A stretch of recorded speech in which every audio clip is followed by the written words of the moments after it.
아멘. 좋으신 주님을 찬양합니다. 우리 사후 앞되는 분들과 인사를 나눕니다. 반갑습니다. 환영합니다. 축복합니다. 오늘도 우리 주님께서 우리에게 새 삶을 허락해 주셨습니다. 오늘 하루 동안 또 주의 말씀 붙들고 힘차게 살아가는 복된 새벽 되시길 축복합니다. 오늘 그런 기대와 소망을 가지고 우리 열왕기상 8장 말씀 함께 보도록 하겠습니다. 열왕기상 8장은 솔로몬이 성전을 건축하고 이제 봉헌식을 하는 장면입니다. 그래서 굉장히 중요한 장면이라 세 번에 걸쳐서 나누고 오늘은 21절까지 함께 나누도록 하겠습니다. 드디어 7년여의 정성을 다하여서 이제 성전이 완공이 되었습니다. 앞에 큰 기둥 야긴과 보아스 녹기둥으로 멋지게 좌청룡 500호 오른팔 왼팔 세워서 이제 성전 전체가 이제 완공이 되었고 각종 기구들 성전 기구들도 제사 도구까지 해서 다 완공이 되었습니다. 여러분 성전이 되기 위해서는 뭐가 있어야 됩니까? 법궤가 있어야 됩니다. 아무리 외양을 아름답게 금칠을 해놓고 성전 도구들이 아무리 이쁘게 멋지게 지어져 있어도 기물이 다 있어도 거기에 뭐가 없으면 법궤가 없으면 성전이 아닙니다. 그래서 이 성전이라는 거룩한 전의 핵심은 뭐냐면 거룩한 게 있어야 돼요. 거룩한 거. 거룩한 게 뭐냐? 인간이 지은 건 거룩한 게 없습니다. 하나님이 깎아 만든 돌판 있죠. 이 십계명이죠. 전체 율법을 요약한 십계명. 하나님이 직접 만드신 거죠. 사실은 보이지 않는 하나님의 구약적 보이는 현실로 나온 게 십계명입니다. 보이지 않잖아요. 하나님은 보이는 거로 나오신 게 십계명이에요. 신약은 보이지 않는 하나님이 보이는 하나님이 나타난 것. 신약은 예수님이고 이걸 꼭 기억해야 돼요. 그래서 율법, 구약은 율법, 신약은 예수 그리스도의 은혜. 모세의 율법, 예수 그리스도의 은혜. 이게 구약과 신약을 대변하는 거죠. 그래서 구약적 개념은 그거예요. 그러니까 법궤 자체가 하나님의 그냥 하나님이에요. 당시에는 보이지 않는 하나님이 어디 계시냐? 법궤에 있는 거예요. 그렇게 이해하시면 구약적 이해로서 그렇게 틀리지 않은 이해다. 전체 우주 전체가 하나님이 만드신 창조물이지만 하나님은 이제 법궤 안에 계신 것으로 구약에는 이제 생각을 했어요. 그래서 그게 있는 곳이 곧 뭐예요? 성전이에요. 그게 있는 곳이 성전이야. 그게 없는 건 아무리 화려해도 성전이 아니죠. 이것은 오늘날로 말하면 굉장히 시사하는 바가 크죠. 예수 그리스도의 영, 그게 뭐죠? 성영. 그게 성령이 계신 곳, 그게 성전이 되는 거예요. 보이는 건물이 성전이 아니고. 그래서 누가 교회, 그러니까 이 성전 곧 교회죠. 누가 교회라 그래요? 사람이 교회다 이렇게 얘기하잖아요. 건물이 교회가 아니고 예수 그리스도를 믿는 백성들이 교회다. 왜? 믿는 백성들의 뭐 가운데? 마음, 심령, 영혼 가운데 성령이 거하시니까. 이게 거룩해지는, 그 성령이 거해서 거룩해지는 거지 인간이 거룩해서 거룩해지는 게 아니다. 헷갈리면 안 돼요. 성전이 거룩한 게 아니고 법궤가 있어서 성전이 되는 거죠. 이해되시죠? 어려운 개념은 아니니까. 그래서 드디어 이제 성전이 완공이 되고 가장 성전의 핵심, 성전을 성전되게 하는 이제 언약궤를 이제 안치하는 장면입니다. 왜 이제 그 사람이 소천하면 좀 이제 그 화장터에 가가지고 다 화장을 해가지고 이제 봉분을 잘 해가지고 이거를 어떻게 합니까? 마지막에 안치하죠. 안치하는 그 예식을 이제 마지막 장례식의 하관식으로 함께 하는데 그런 개념으로 생각하면 돼요. 마지막 다 정리하고 세팅을 해놓고 이제 성전의 핵심인 언약궤를 딱 안치하는데 어떻게 하냐? 1절입니다. 1절 보면 누구를 초청을 해요? 장로와 그 지파의 우두머리, 곧 족장들을 전부 초청합니다. 전부 초청해서 예루살렘으로 전부 초청을 해가지고, 그리고 제사장들, 레위인들 전체 모이게 하죠. 4절 보면 전체 제사장과 레위 사람들이 메고 이제 올라갑니다.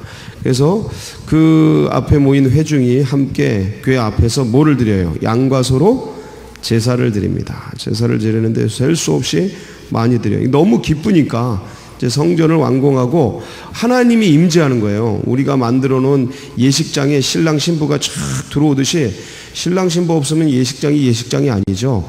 그런 것처럼 성전을 지어놓고 이 법궤가 쫙 들어오는 거예요.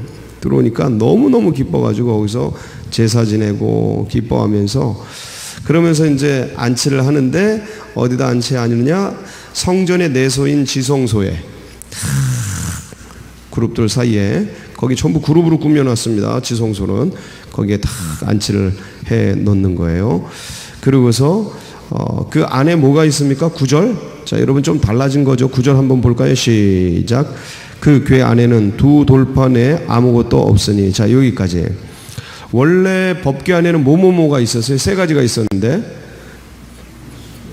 예, 십계명 당연히 있었고, 그 다음에 아론의 쌍난 지팡이 있었고, 만나 항아리 있었죠. 예, 이 세 가지가 있었어요. 출애굽할 때 그 어간에. 그래가지고 이 세 가지가 있었는데 두 가지는 사라졌죠. 뭐만 남았어요? 예, 십계명만 남았습니다. 두 돌판 외에는 아무것도 없으니. 예, 그리고 이제 십계명을 넣어놓고 그 다음에 안치를 딱 했더니 어떤 역사가 일어났습니까? 10절 11절 시작. 제사장이 성소에서 나올 때에 구름이 여호와의 성전에 가득하며 제사장이 그 구름으로 말미암아 능히 서서 섬기지 못하였으니 이는 여호와의 영광이 여호와의 성전에 가득함이었더라. 아멘. 우리 교회에 이런 역사가 일어나길 축원합니다. 여러분 한 분 한 분 안에도 이런 역사가 일어나길 축복합니다. 이야, 정말 이제 다 세팅을 하고 안치를 하고 제사장들이 나오는데, 성소에서 나오는데, 지성소를 통과해서 성소를 통과해서 밖으로 나오잖아요. 구름이 성전에 쫙 임재하는 거예요. 그리고 그냥 정신이 없는, 너무 그 위험 앞에, 왜 성전, 우리 교회도 이렇게 들어올 때 제단 앞으로 딱 오면 뭔가 위험 같은 게 있잖아요. 그런 게 있단 말이죠. 그게 얼마나 강력했으면 이 정신을 못 차릴 정도, 제사장들이 늘 제사하는 이들이 그 성전의 능력 앞에, 성령의 임재 앞에 감동 감화가 있어가지고, 그러고 나서 이제 솔로몬이 안치를 하고 나서 백성들에게 기쁨을 나누고 축복하면서 봉헌식을 감사기도 하고 그러면서 마무리하는 장면들입니다. 사랑하는 성도 여러분, 오늘 이 말씀을 보면 성전에 언약궤를 안치하는 장면입니다. 근데 이것은 제가 초두에도 말씀드렸습니다. 신약적으로 말하면 성령께서 개인적으로는 우리 영혼 안에 찾아오는 거예요. 영혼 안에 찾아오는 거예요. 자, 그런데 오늘 말씀을 보면 제사장이 성소에서 나올 때 구름이 여호와의 성전에 어떻게 하며? 가득하며. 이건 뭐예요? 성령 충만이에요. 오늘날 언어로 번역하면 성령 충만이에요. 신약적 언어로는. 구름과 연기는 하나님의 임재의 상징입니다. 출애굽기에 보면 시내산에 올라갔을 때에 백성들이 쭉 올라가잖아요. 거기에 구름과 번개와 연기가 가득, 그게 이제 하나님의 임재의 상징이에요. 오늘날로 말하면 우리 안에 예수의 영이 가득 차는 거예요. 말씀의 영이 가득 차는 거죠. 그러니까 기쁨으로, 예수를 아는 기쁨으로 성령의 은혜 가운데 심령이 가득, 그러니까 그 성령의 임재의 영이 가득한 거예요. 마음과 생각 세포 가운데. 이 모습이 여러분 안에 이런 은혜가 있길 바라는 거예요. 그러니까 주님을 향한 기쁨과 소망과 비전과 꿈과 은혜가 가득한. 자, 그런데 이 법궤가 들어오는 것은 아무 데나 들어오는 게 아니에요. 성전 안에 들어가죠. 똑같아요. 성령도 아무 데나 들어오지 않습니다. 예수 그리스도를 믿는 믿음을 가진 백성들 안에 들어와요. 자, 들어와서 이 성령이 가득해져야 되는데 가득해져야 되는데 성령이 어느 때는 이렇게 축소될 때가 있어요. 배터리가 방전되듯이 약해질 때가 있어요.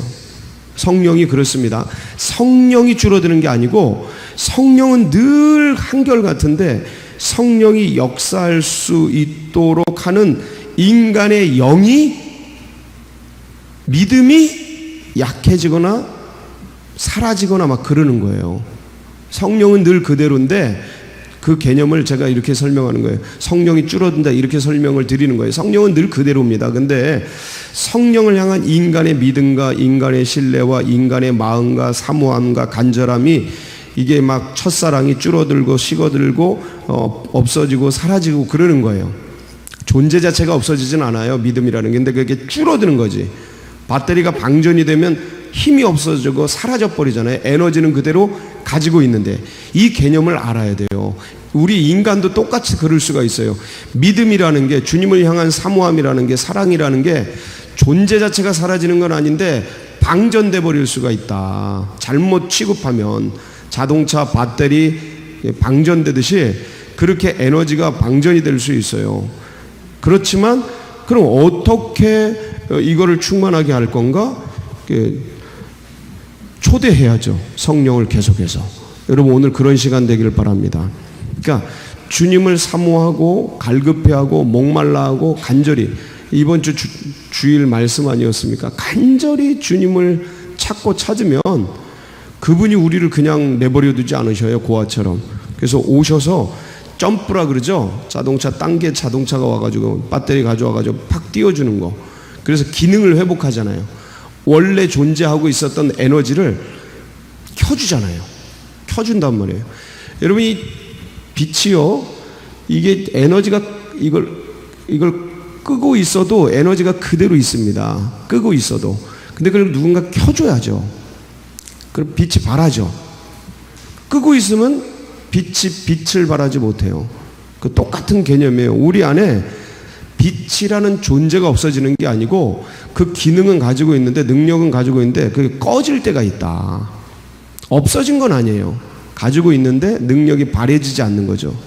이 개념을 이해하셔야 돼요. 믿음의 백성들의 불을 밝히고 성령의 능력을 충만하게 하도록 우리 개인들도 그래야 되고 교회도 그래야 되고 다른 사람들, 다른 성도들도 그럴 수 있도록 우리가 도와줘야 되는 것이죠.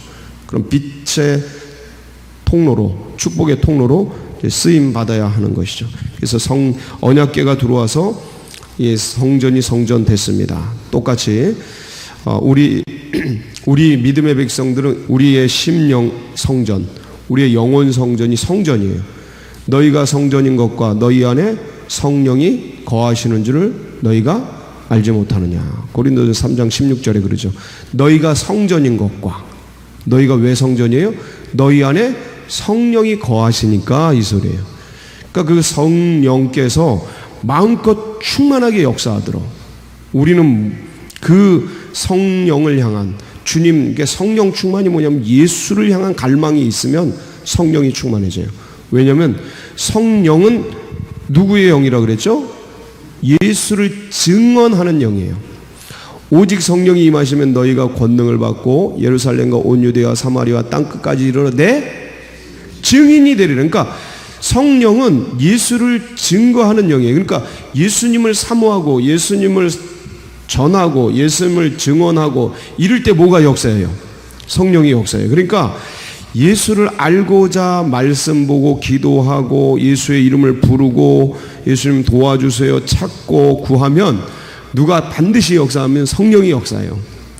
거의 이거는 그냥 공식이에요. 영적 공식. 그냥 예수의 이름을 부르고 예수를 찾고 예수를 구하면 성령이 역사. 그러니까 예수 충만이 뭔 충만이에요? 성령 충만이에요. 예수 그리스도를 알기 위해서 말씀을 열심히 보잖아요. 사모하는 마음으로. 그 말씀 충만이 뭔 충만이에요? 성령 충만이에요. 그러다가 하나 깨닫고 말씀 깨닫고 은혜 받고 은혜 충만해져. 그게 은혜 충만이 뭐예요? 성령 충만이에요. 기도 충만, 기뻐가지고 막 찬양해. 찬양 충만한 게 뭔 충만이에요? 성령 충만인 거예요. 그러니까 예수를 깨닫고 예수를 알기 위해 예수를 찾기 위해 몸부림치고 그분으로 기뻐하고 이게 전부 성령 충만이에요. 성령 충만. 다른 게 성령 충만이 아니에요. 그러니까 우리가 왜 성령 충만 받으려고 그래요? 예수를 알고 증거하기 위해서. 예수를 더 깊이 알기 위해서. 우리가 몰라요, 많이? 더 깊이 알기 위해서. 그 예수를 알려고 힘쓰면 성령이 역사하는 거예요. 그러니까 우리 안에 그 마음이 가득한 게 성령 충만인 거예요. 그러니까 어떤 이 감정적인 것도 따라와요. 감정적인 것도 따라와요. 이 지성적이고 이성적인 것도 따라와요. 다 따라와요. 다 따라와. 예수 안에 모든 게 다 있기 때문에. 그 예수를 알려면 성령이 충만해지고, 예수를 알아가면, 몸부림치면 성령이 역사하고 충만하고, 하나님은 기뻐하셔요. 하나님은 영광 받으시고. 왜냐면 아들을 통해 영광 받으시거든요. 아버지는. 하나님 아버지는 예수 성자를 통해 영광 받으시게 돼 있어요. 그러니까 성자 예수를 알려고 몸부림치고 전하려고 몸부림칠 때 예수로 인해서 뭐 기뻐하고 고난받고 몸부림치고 노력하고 연구하고 알려고 하면 할수록 하나님은 영광 받으시는 거예요. 예수를 알 때 성령은 역사하고 하나님은 영광 받는, 이 삼위일체의 역사가 누굴 중심으로 일어나요? 예수 그리스도를 통해. 이거 잊지 마세요. 그러니까 언약궤가 뭐냐? 그 안에 말씀, 십계명을 가지고 있어요. 이게 뭐냐? 말씀, 그 말씀 누구? 신약으로는 예수 그리스도예요. 말씀이 육신이 되어 우리 가운데 거하심에 그 안에 은혜와 진리가 충만하더라. 그러니까 예수 그리스도가 그분을 더 깊이 아는 것, 그게 오늘 이 속에서 구약적 개념의 신약적, 그러니까 구약의 신약적 개념이다. 그래서 여러분 꼭 오늘도 예수 그리스도를 전하고 알고 증거하는 복된 날 되시길 축복합니다. 같이 기도하시겠습니다.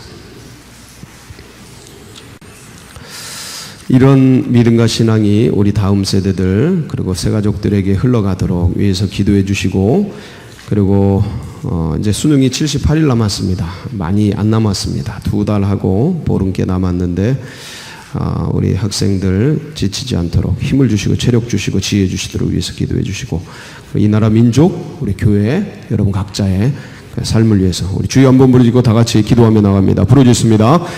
주여